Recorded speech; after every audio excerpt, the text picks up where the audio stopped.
तुम्हारा 2006 में जब जेई का फर्स्ट अटेम्प्ट था तब शायद तुम्हारा सिलेक्शन नहीं हुआ था, राइट? और 2007 में तुमने ऑल इंडिया रैंक 3 निकाल दी। फिर जनरली बच्चों का जो जेई की तैयारी करते हैं उनका क्वेश्चन होता है कि यार जो जेई में टॉप करता है, जैसे तुमने 2007 में ऑल इंडिया रैंक 3 से टॉप करा, तो यार वो बचपन से एकदम तोड़ू फोड़ू होते हैं क्या? और मतलब बचपन से ही एग्जाम क्रैक करें, स्कूल में टॉप ऑर्डर सब जगह, और जेई की तैयारी भी जो है एकदम 6, 7, 8 क्लास से स्टार्ट कर देते हैं क्या? एक्चुअली ये बहुत ही रेलिवेंट कंफ्यूजन है। अगर मेरे बारे में जानना चाहेंगे तो मैं आज तक कभी बचपन से अपने स्कूल में कभी टॉप नहीं किया मैंने। और मतलब मेरी हाईएस्ट रैंक लाइफ में जेई रैंक की थी। अच्छा मतलब तुमने सबसे बड़ी रैंक जेई में निकाली?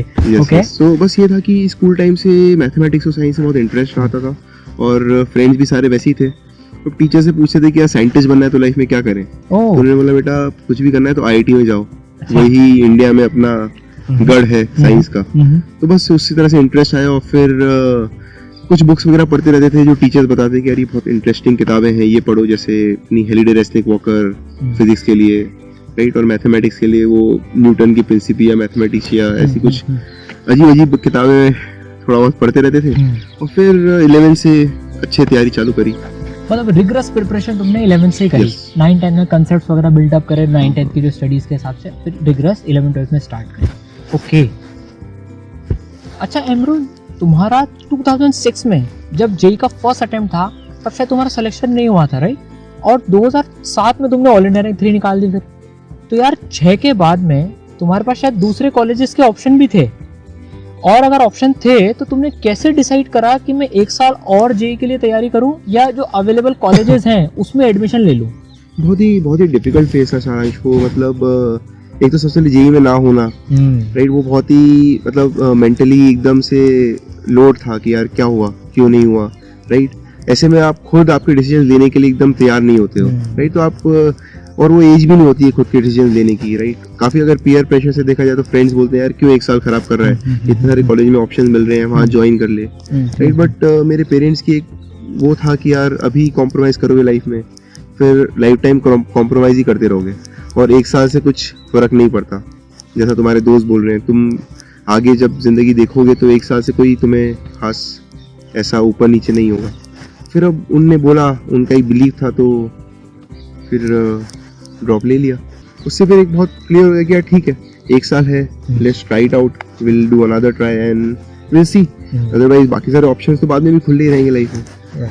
और उसके रिजल्ट मतलब बहुत ही प्रैग्मेटिकली बात हुई थी। जनरली मतलब ये एक चीज़ है कि मेरे पेरेंट्स बहुत इमोशनली उन चीज़ों का भी लेते नहीं थे ताकि मुझे भी उन्हें इमोशनली ना लेना पड़े। It was a very pragmatic approach कि यार life doesn't depends on one examination, एक कॉलेज नहीं तो दूसरा कॉलेज। एक रैशनल डिसीजन यही है कि यार एक बार नहीं हुआ वापस से ट्राई करो, फिर नहीं होगा तो फिर दूसरे ऑप्शंस अपन एक्सप्लोर करेंगे। ओके। तो यार 2006 में जब तुम्हारा ईयर वो था तो उसमें क्या गलती हुई, मतलब व्हाट वेंट रॉन्ग इन 2006? 2006 में जो एग्ज़ाम प्रिपरेशन थी, कंसेप्ट्स का जो एक पूरा मेंटल मैप था, वो सब तो सही था। I was able to score good and I was able to like understand everything. But जो एक मेजर मिस्टेक हो गई जो उस समय शायद किसी ने बताई नहीं, जो कि ये था कि जो एग्ज़ाम का प्रिपरेशन होता है, जो एक आखिरी के 2 महीने होते हैं, उसमें I was very very complacent. मैंने चीज़ों को सीरियस नहीं लिया। मेरा स्केड्यूल, मेरे food habits were not totally in sync. मेरा स्केड्यूल था, मैं रात को 10 बजे पढ़ना चालू करता था, सुबह 6 बजे तक पढ़ता था। रात को 10 से 6? हाँ, तो ये पढ़ने का स्केड्यूल हो गया था। और खाना पीना भी, फिर जब स्लीप स्केड्यूल इतना खराब था तो खाने पीने का तो आप समझ ही सकते हो कि it was totally out of sync. तो इन सब चीज़ों के कारण I totally like lost the click, और मैंने कोई एग्ज़ाम प्रिपरेशन भी नहीं करी। तो जब एग्ज़ाम का दिन आया, दिन पहले एक तो मुझे थोड़ी एसिडिटी हो गई क्योंकि सुबह जल्दी उठ के एग्जाम देने जाना था, तो body was not prepared for it. तो फिर पहले ही 3-4 बाउंसर्स आ गए क्वेश्चंस में। अच्छा। कि यार ये नहीं हो रहा, ये नहीं हो रहा, ये नहीं हो रहा। और जहाँ आदत होती है, राइट, कि यार मतलब पहले 2-3 क्वेश्चन अच्छे हो जाते हैं तो एक मोमेंटम बन जाता है। मोमेंटम नहीं बन पाया। और उस साल ही जेई का पैटर्न भी चेंज हुआ था। तो स्क्रीनिंग मेंस की जगह it was like a totally objective pattern. तो वो तैयारी भी थोड़ी अलग तरीके से थी। तो बहुत सारी चीजें, फैक्टर्स, एक स्ट्रेसफुल माहौल क्रिएट हो गया एग्जाम के टाइम उस दिन। और फिर you know things go wrong, they just go wrong. So 2007 में तुमने फिर रूटीन वगैरह कैसे मैनेज करा? मतलब तुम्हारे रूटीन की काफ़ी इंपॉर्टेंस रही, जो कि जनरली रहती है। रूटीन अच्छा रहता है तो परफॉर्मेंस भी अच्छी जाती है। तो 2007 में तुमने अपना रूटीन कैसा रखा और क्या चीज़ें बढ़िया रही? 2007 में एक तो मैंने 2-3 चीज़ें चेंज करी कि जो मेरा बिल्डअप था, मतलब मेरे पास टोटल कुछ 9 महीने थे प्रिपरेशन के लिए। जेईई के रिजल्ट आने के बाद से डिसाइड करके कि यार अब वापस से देना है, तो लाइक 9 मंथ्स।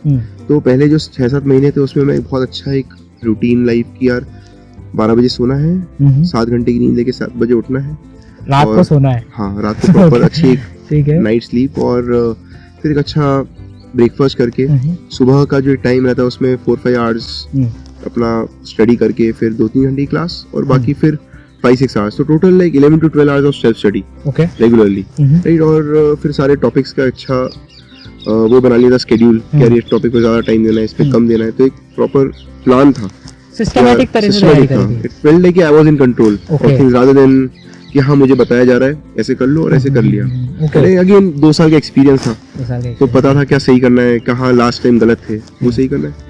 तो ये स्टार्ट था। और फिर आखिरी के 2 महीने में जो मेन काम था कि यार हर रोज जेईई थी। सुबह उठते थे कि यार 9 से 12 और 2 से 5 पेपर है, तो टेस्ट सीरीज ऑर्डर कर ली थी। 50-60 क्वेश्चन पेपर घर पे आ गए थे। रोज सुबह उठते थे, क्वेश्चन पेपर चालू किया, उस दिन की जेईई दी, रात को उसका रिजल्ट देखा, समझा क्या गलत किया, क्या सही किया, कौन सा टॉपिक में दिक्कत है, उसी दिन रात को रिवाइज किया, अगले दिन फिर टेस्ट। ऐसे 30-40 दिन लगातार किया। तो एग्जाम के दिन ऐसा लग ही नहीं रहा था कि यार ये कुछ नई चीज है। वो ऐसा लग रहा था कि यार रोज जो करते आ रहे थे वही है, और स्केड्यूल भी पूरा सेट था। तो कोई एसिडिटी नहीं, कुछ भी नहीं, खाने के रूटीन वगैरह हैबिट्स जो उस दिन रोज खा रहा था जिस टाइम पे, उसी दिन जेईई के दिन भी वही खा रहा था। तो body was totally prepared for it. My mind was in control, और मजा आ रहा था पेपर देके। मजा आ रहा था पेपर देने में। कोई बाउंसर क्वेश्चन नहीं आता, चलो इसको रखते हैं थोड़ी देर, बाकी 5 करते हैं, मोमेंटम बिल्ड करते हैं, फिर इसको टैकल करेंगे। It was all flowing freely. मतलब 2006 में बाउंसर्स को देख के जो शुरू में डर गए, उसके चक्कर में पूरा मोमेंटम बिगड़ गया, वो 2007 में तुमने नहीं होने दिया, और वो भी 1 महीने की रिगरस प्रैक्टिस के साथ। मतलब जैसा जेईई होने वाला है बिल्कुल वैसा का वैसा ही डे का शेड्यूल रखे, 9 से 12, 2 से 5, जो 2007 में जो पैटर्न हुआ था वैसे ही तुमने उस टाइम पे पेपर्स दिए। ऑसम। तो वो जैसे बोलते ना कि यार वो पहली इनिंग में डक पे बोल्ड हो गए थे, पर दूसरी इनिंग में सेंचुरी मार के आए। ओके